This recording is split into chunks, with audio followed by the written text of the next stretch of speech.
Evening டைமில் தான் vlog எடுக்க ஸ்டார்ட் பண்ணேன். கொஞ்சம் வெளியில் போகிற வேலை இருந்தது. அதோட டின்னரையும் வந்து நான் கவர் பண்ணி ஷூட் பண்ணியிருக்கேன். So welcome back to our channel Risha stuffs. எல்லோரும் வந்து எப்படி இருக்கிறீங்க? எல்லோரும் வந்து நல்லா இருக்கீங்கன்னு நம்புகிறேன். ஸோ நானும் வந்து நல்லாவே இருக்கேன். ஸோ ஈவினிங் டைம் போல் வெளியில் கிளம்பலாம், கொஞ்சம் திங்ஸ்லாம் வீட்டில் காலி ஆகிடுச்சு. ஸோ எங்கள் மாமியாருக்கு கொஞ்சம் ஹெல்த் இஷ்யூஸ் வேறு. ஸோ ரொம்ப நாளாக ஆச்சு திருவாரூர் போகவே இல்லை. ஸோ ஜாமானும் கொஞ்சம் கொஞ்சம் இல்லையா, சரி போயிட்டு வாங்கிட்டு வந்துடுவோன்னு சொல்லிட்டு ஈவினிங் மேலே ஆட்டோ வர வச்சு கிளம்பியாச்சு. ஆக்சுவலி மார்னிங் தான் போகிற மாதிரி இருந்தது. மார்னிங் பயங்கர வெயிலெல்லாம் கிளம்பவே முடியல. ஸோ ஈவினிங் டைம் வந்து கிளம்பியாச்சு. கொஞ்சம் இந்த மளிகை கடை ஜாமான்லாம் வாங்குற மாதிரி இருந்தது. ஸோ எங்கள் வீட்டுக்கும் பக்கத்துலேயே தான் அந்த மளிகை கடை இருக்கும், ரொம்ப தூரம்லாம் இல்லை. ஸோ அங்கே வந்து இந்த கொஞ்சம் ஜாமான்லாம் வாங்கினோம். கொஞ்சம் ஜாமான் வாங்கினது அவ்வளோ பெரிய தொகையாகிடுச்சு. அண்ட் பக்கத்துலேயே நாங்கள் மல்லி அரைக்க கொடுத்துட்டு வந்துட்டோம். லேட் ஆகும் அப்படின்னு சொன்னாங்க. சரி அப்படின்னு சொல்லிட்டு கொடுத்துட்டு நெக்ஸ்ட்டு வந்து கொஞ்சம் வேலை இருந்தது. ஸோ அதனால் நெக்ஸ்ட்டு இடத்துக்கு போயாச்சு. அண்டு பார்த்திங்கன்னா ஹைஃபைக்கு எய்த்தாப்பில் கிருஷ்ணா பேக்கரி இருக்கும். ஸோ அங்கே தான் வந்து வந்திருக்கேன். கொஞ்சம் ஏதாவது ஸ்நாக்ஸ் வாங்கலாம் அப்படின்ட்டுன்னு. ஸோ அங்கே வந்து ஸ்நாக்ஸ் வாங்கிட்டு இருந்தோம். சொல்லப்போனால் அங்கே வந்து அந்தளவு கூட்டமே இல்லை. ஆனால் பில்லை மட்டும் நீட்டுறாங்க, ஜாமானை கொடுக்கல. 2 சத்தம் போட்டு விட்டோன்னா தான் அதுக்கு பிறகு தான் கொடுத்தாங்க. நிற்கிறதே ஒரு 5 பேர். 5 பேருக்கும் ஒரு தனித்தனி ஆள் வந்து ஹேண்டில் பண்ணுற மாதிரி வச்சுருக்காங்க. ஸோ அப்புறம் சத்தம் போட்ட பிறகு தான் வந்து கொடுத்தாங்க. ஸோ அதோடு அங்கேயே வாங்கிட்டு கிளம்பியாச்சு. நெக்ஸ்ட்டு பார்த்திங்கன்னா காய்கறி வாங்குகிற வேலை இருந்தது. இந்த தேர்லாம் நிற்கும் பார்த்திங்கன்னா, அங்கே தான் வந்து காய்கறி வாங்கினோம். ஆக்சுவலி எனக்கு அங்கே பிடிக்கவே பிடிக்காது. ஆனால் எங்கள் மாமியார் வந்து கேட்க மாட்டாங்க, வாங்கினா அங்கே தான் வாங்கணும் அப்படிங்கிற மாதிரி சொல்லுவாங்க. அங்கே அந்தளவுக்கு நல்லா இல்லை, ஏதோ கொஞ்சமாக பார்த்து வாங்கிட்டு வந்தாச்சு. அண்டு நெக்ஸ்ட்டு பார்த்திங்கன்னா இன்னொரு கடை பக்கத்துலேயே இருக்கும், தேருக்கு இந்த சைடு. அங்கே கீரை ஃப்ரெஷ்ஷாக இருந்தது. ஸோ கீரை வாங்கிட்டு வந்தாச்சு. அங்கே முடக்கத்தான் தோசை மாவு இருந்தது. அது ரொம்ப காஸ்ட்லியாக இருந்தது, 40 ரூபா அப்படின்னு சொன்னாங்க. ஸோ அதை வச்சுட்டு கீரையை மட்டும் வாங்கிட்டு வந்தாச்சு. கீரை வந்து 20 ரூபா, நல்லா ஃப்ரெஷ்ஷாக இருந்தது. நெக்ஸ்ட்டு வந்து மாட்டுப்பால் வாங்குறதுக்காக லக்ஷ்மி பால் டொப்போ அப்படிங்கிற இடத்துக்கு தான் வந்திருக்கேன். அங்கே வந்து சுத்தமான பால், தயிர், வெண்ணெய் எல்லாமே கிடைக்கும். ஸோ நாங்கள் எப்போவுமே வாடிக்கையாளராக இங்கே தான் வாங்குவோம் ரெகுலராக. ஸோ அங்கே வந்து ஒரு பாலும் தயிரும் வாங்கிட்டு வந்தாச்சு. ஸோ வந்துட்டு பார்த்திங்கன்னா எனக்கு அரேஞ்ச்மெண்ட் பண்ணுற வேலையே பெரிய வேலை. வந்தோடனே இந்த மல்லிலாம் வந்து ஃபில் பண்ணி வச்சுருந்தேன். ஆக்சுவலி 1 கிலோ தான் மல்லி வந்து அரைச்சோம். ஸோ அதே கடையில் வாங்கி அங்கேயே பக்கத்தில் அரைக்க கொடுத்தேன்னு சொன்னேன்ல, அங்கேயே அரைச்சி வாங்கிட்டு வந்தாச்சு.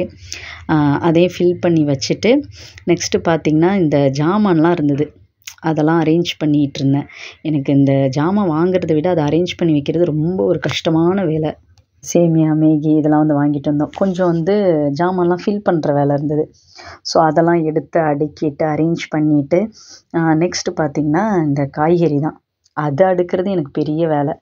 ஸோ இதெல்லாம் முடிச்சுட்டு காய்கறிலாம் அந்தந்த டப்பாவில் எடுத்து ஸ்டோர் பண்ணிவிட்டு, நாங்கள் கொஞ்சம் கொஞ்சம் தான் வாங்குவோம். ஆனால் காய்கறி தான் அதிகமாக நான் எடுத்துப்பேன் நான்வெஜ்ஜை விட. ஸோ காய்கறிலாம் எடுத்து வச்சுட்டு எங்கள் மாமியாருக்கு வந்து இந்த ட்ரெஸ்ஸிங் பண்ணணும்.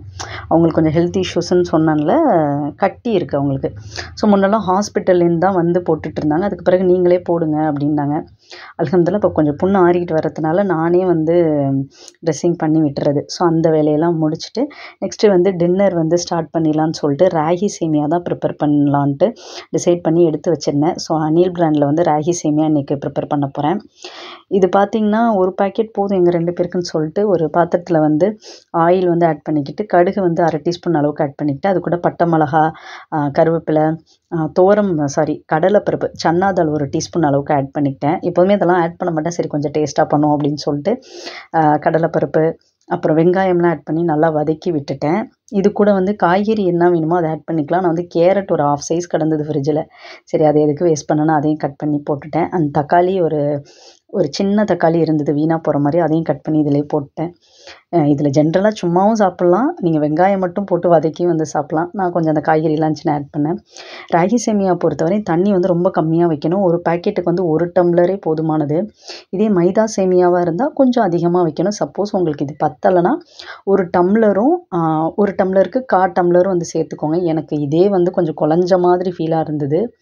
ஆனால் ஆற விட்டு சாப்பிட்டோன்னா ஓகேவாக இருந்தது. இதை நல்லா மிக்ஸ் பண்ணி விட்டுருங்க, தண்ணி ஊற்றிட்டு. ஆனால் ரொம்ப கிளறிக்கிட்டே இருக்கக்கூடாது, சேமியா உடஞ்சிரும். இதுதான் ராகி சேமியாவோட ஒரு ஒரு ஒரு இதுவே. எனக்கு கிண்டிக்கிட்டே இருந்தால் ரொம்ப உடஞ்சிரும். ஸோ ஒரு 2 கிண்டிட்டு சிம்மில் வச்சு விட்ருங்க. ஸோ அந்த டைமில் பார்த்திங்கன்னா சட்னி அரைக்கலாம் அப்படின்ட்டு டிசைட் பண்ணியிருந்தேன். இதுக்கு தேங்காய் சட்னி தான் ஆக்சுவலி நல்லாயிருக்கும். பட் ஆனால் புதினா சட்னி வந்து நான் ட்ரை பண்ணேன்.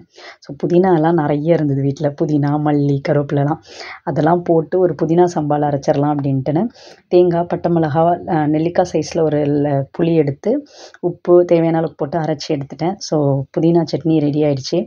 இதுக்கு காம்பினேஷன் அந்தளவு நல்லா இல்லை தான், பட் ஓகேவாக இருந்தது. இந்த சைடு வந்து சேமியாவும் ரெடி ஆகிடுச்சு. டின்னர் வந்து அல்ஹம்துலில்லாஹ் சேமியா வித்து புதினா சட்னி சாப்பிட்டாச்சு. எனக்கு எப்போதுமே வந்து ராகி சேமியா பண்ணால் நான் பொடி தான் தொட்டுப்பேன், இல்லை தேங்காய் சட்னி. இது உண்மையிலேயே வந்து பொடி அது மேலே தூவி சாப்பிட்டு பாருங்கள், அவ்வளோ டேஸ்ட்டாக இருக்கும். எனக்கு வந்து பர்சனலாக ரொம்ப பிடிக்கும் இட்லி பொடி தொட்டு சாப்பிட்றது. ஸோ இதோட இந்த vlog வந்து எண்ட் ஆகுது. உங்களுக்கு இந்த வீடியோ பிடிச்சிருந்துச்சுன்னா லைக், ஷேர் பண்ணுங்கள். மறக்காம சேனலை சப்ஸ்கிரைப் பண்ணாமல் சப்ஸ்கிரைப் பண்ணுங்கள். கீழே இருக்க பெல் ஐக்கானை கிளிக் பண்ணிடுங்க. நெக்ஸ்ட் வீடியோவில் பார்க்கலாம். அண்ட் தேங்க்ஸ் ஃபார் வாட்சிங்.